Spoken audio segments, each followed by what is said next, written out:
Efren wrote, Jeff, I was in town on business, and I was channel surfing and found your show.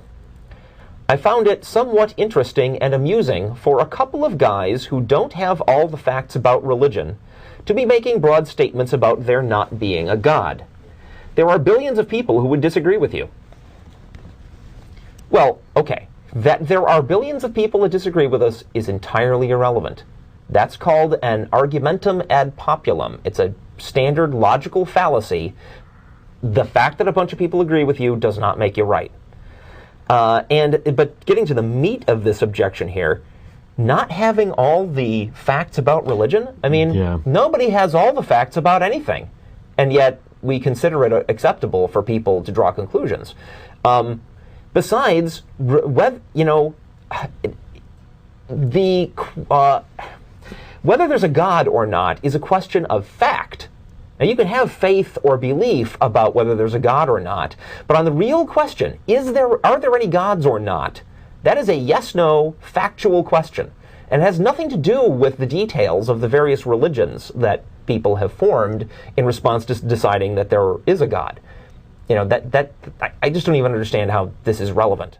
He goes on to say, I'm not referring just to Catholics or Christians, but also Jews, Muslims, Buddhists, etc. By the way, Buddhists don't have a God. It says, religion is based on beliefs and faith and not just on what you can or cannot prove. That's right. Religion is. But on the question of whether there's a God or not, that is a question of fact. There either is or there isn't. What somebody believes about it has no bearing on that. What matters is the evidence. I have one question.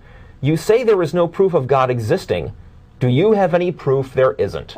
This is standard shifting of the burden of proof. It is not the responsibility of unbelievers to prove that there isn't a God. The burden of proof for a thing lies with the party positing the existence of that thing. This is a basic rational principle. Those who say they know that a thing exists are assumed to be making that claim based on the evidence they have, which proved the thing's existence to them. So it's up to them to pass on that information to the rest of us.